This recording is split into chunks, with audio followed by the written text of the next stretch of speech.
within 24 hours of explosive congressional testimony where it was laid out for the American people by an insider, a friend of Hunter Biden, an associate of Hunter Biden, a friend of President Biden, connecting the dots that not only was Joe Biden fully aware of what was going on with Hunter's business dealings, but more than likely, there is a direct financial connection.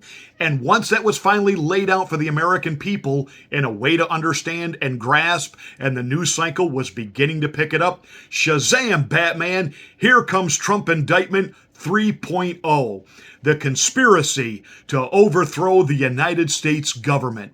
And who jumps in to try to give it credence? The ultimate traitor to the United States himself, Mike Pence. Let's get ready to rumble! You can't handle the truth.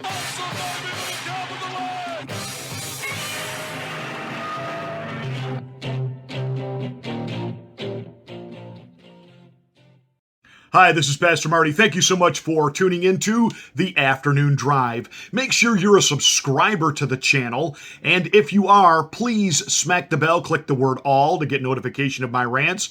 Please like and share this video so that we can get this information out and let people know we're here.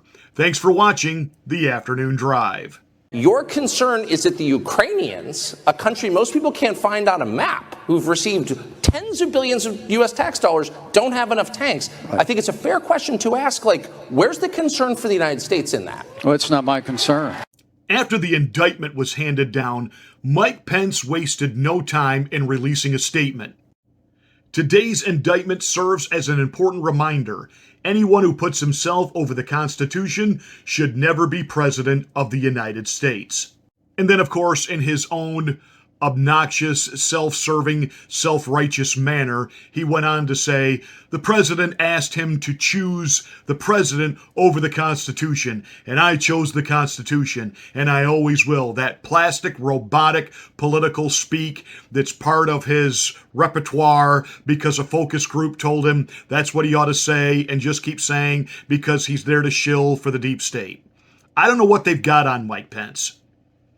I don't know, if they got video footage of him with another man and that just doesn't fit his, evangelical image that he likes to portray, his holier than thou attitude, this, oh, shucks, I'm just really a nice guy who loves the Lord and loves the country. All of it is an absolute sham and scam. I said 2 years into the Trump administration that he was the traitor within, and I have been proven right every single day since his true exposure during the J6 proceedings when, yes, he had the constitutional authority and obligation to send this back to the states.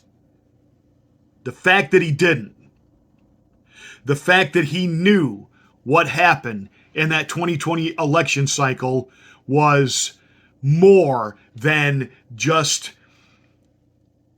a politician being upset that they, quote, didn't win. He knew there were just multiple levels of not only irregularities, but outright fraud. He knew it. He was part of the deliberate cover-up. What you talking about, Willis? Mike Pence was placed in the Trump White House on purpose to be the eyes and ears of the establishment. And now the establishment wants him there to basically be the hangman. Mike Pence knows he has no shot at becoming president. Nobody's jumping up and down saying, ooh, Mike Pence, what's he polling at, 2%? And what little hopes he did have were completely crushed by Tucker Carlson. Because Mike Pence went on to say that Trump running is only a distraction and it keeps everybody talking about January 6th. You mean the Fedsurrection? Keeps everybody talking about the election cycle of 2020, which was, highly problematic and really brings back to the forefront of conversation about really what are we doing to ensure that we have honest elections where every vote actually does count, every legal vote is actually legal, that there are no, quote, shenanigans, no way to manipulate these new modern digital voting apparatuses that we have out there. No, we're not going to have any of those conversations. Mike Pence doesn't want, because he wants to shill for the deep state, for the globalists, because they want their agenda, because after all, as Stalin said, who votes is irrelevant, who counts the votes is what's important.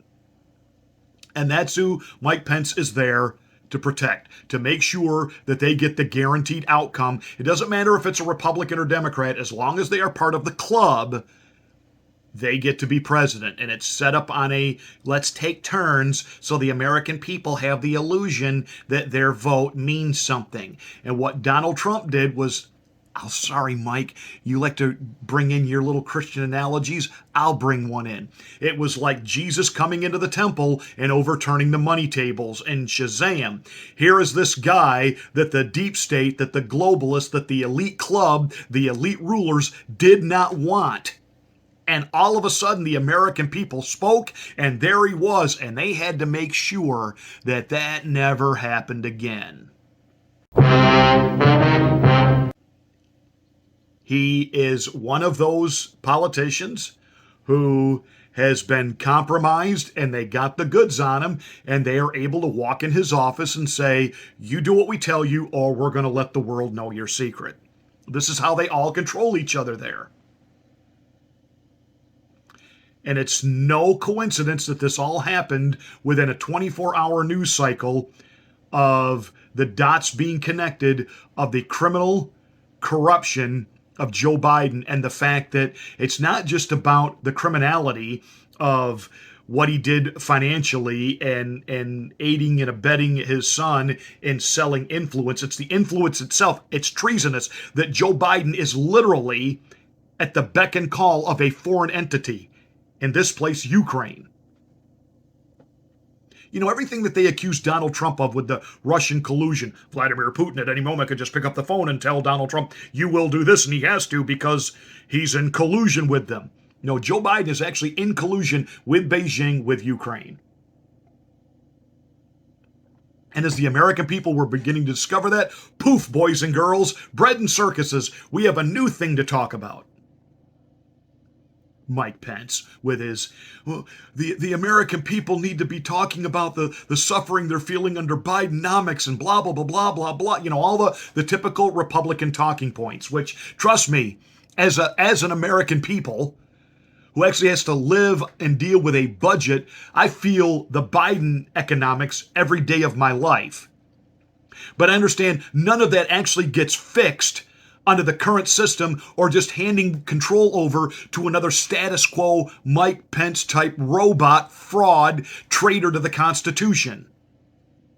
It gets fixed when somebody like a Donald Trump gets in there that can actually fix it. So yes, Mike, we're going to talk about this. The other reason he doesn't want you talking about it is it just makes Trump rise in the polls. And I know right now this has got the left, it has got the deep state and the ruling class and the rhinos like Paul Ryan and Witness Protection Romney. It's got them all going, wait, the American people by now are supposed to be sick and tired of Donald Trump and his never-ending drama. And why won't they just say, Donald, go away? Because I promise you, the moment he announces he's out of the election, all this magically goes away. And they don't want to pull the ultimate. They don't want to JFK him because they don't want to make a martyr out of him.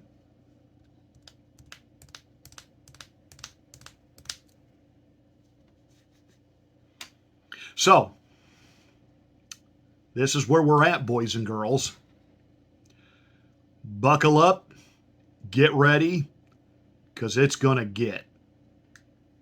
Your concern is that the Ukrainians, a country most people can't find on a map, who've received tens of billions of U.S. tax dollars, don't have enough tanks. Right. I think it's a fair question to ask, like, where's the concern for the United States in that? Well, it's not my concern.